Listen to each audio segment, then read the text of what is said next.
দুপুর ১টায় শাহজাহানপুরের মোমেনবাগ জামে মসজিদে জোহরের নামাজ শেষে নির্বাচনী প্রচার শুরু করেন বিএনপির স্থায়ী কমিটির সদস্য ও ঢাকা ৮ আসনে দলের প্রার্থী মির্জা আব্বাস। বলেন, গত ১৭ বছরে মাদক সন্ত্রাস ও চাঁদাবাজিতে ধ্বংস হয়ে যাওয়া তার নির্বাচনী এলাকা ক্ষমতায় গেলে অপরাধ মুক্ত করবেন।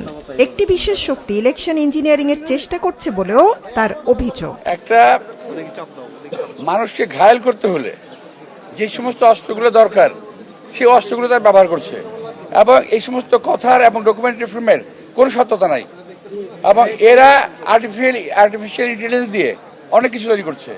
এরা বট বাহিনী দিয়ে সোশ্যাল মিডিয়া ভরিয়ে ফেলেছে। আর এরা যে মিথ্যা কথা বলে, এই শ্রেণীর লোকগুলো যে মিথ্যা কথা বলে, জাতির সামনে এটা পরিষ্কার। এরা আমরা ৭১-এ দেখেছি, এদেরকে আমরা ৮৬-এ দেখেছি, এদেরকে বিভিন্ন সময় দেখেছি।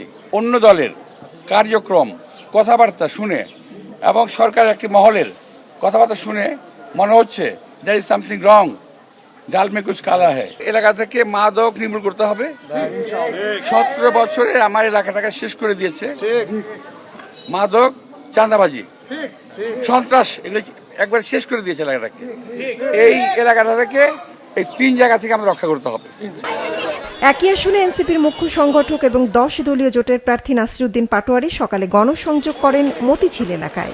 তিনি ও নেতাকর্মীরা হেনস্থার শিকার হচ্ছেন বলে অভিযোগ তার।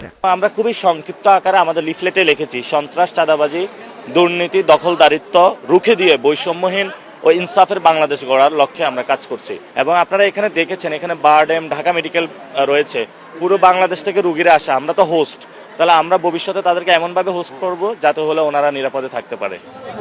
এলাকার সাধারণ মানুষদের জন্য কাজ করার প্রতিশ্রুতি নিয়ে সকালে জনসংযোগে নামেন এনসিপির আহ্বায়ক ও ঢাকা ১১ আসনের প্রার্থী নাহিদ ইসলাম। ভোটে জনগণ চাঁদাবাজ আর দখলদারদের বিরুদ্ধে রায় দেবে বলে প্রত্যাশা জানান। এক ধরনের ভয়ের পরিবেশ তৈরি করা, যাতে মানুষ ভোট কেন্দ্রে আসতে নিরুৎসাহিত হয়, তবে এটা কোনো কাজে দিবে না। আমরা মনে করি মানুষ স্বতঃস্ফূর্তভাবে ভোট কেন্দ্রে আসবে। যারা ভয় দেখাবে মূলত তারাই টিকতে পারবে না। ঢাকা ৯ আসনের স্বতন্ত্র প্রার্থী তাসনিম জারার প্রচারে ছিল না লোকবল ও দলীয় স্লোগানের ঘন ঘটা, কিন্তু মানুষের ভালোবাসায়, পেশি ও অর্থ শক্তির বিপরীতে সততার জয় হবে বলে আশা জানান তিনি। এই মুহূর্তগুলো, এই অভিজ্ঞতাগুলো আসলে অনেক অনেক বড় পাওয়া। সবাই যেভাবে মন খুলে ভালোবাসা দিচ্ছেন, শুভকামনা জানাচ্ছেন, স্বচ্ছতা এবং জবাবদিহিতার রাজনীতি করছি। আগের যে অর্থ এবং পেশি শক্তি ছাড়া রাজনীতি করা যায় না, সেই ধারণাটা আমরা ভাঙার চেষ্টা করছি। আর এই ধারায় আমরা এগিয়ে যাব, অনেক জনসমর্থন পাচ্ছি। অন্যদিকে ঢাকা মহানগরীর দক্ষিণে যাত্রাবাড়ি এলাকায় ঢাকা ৪ ও ৫ আসনের দলীয় প্রার্থীদের পক্ষে নির্বাচনী প্রচারে আয়োজিত জনসভায় অংশ নেন জামায়াতে ইসলামীর আমির ডাক্তার শফিকুর রহমান।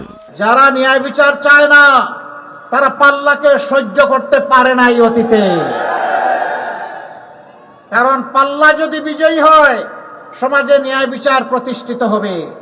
তখন তাদের কোনো ধরনের ভেলকিবাজি, ধান্দাবাজি এগুলা চলবে না।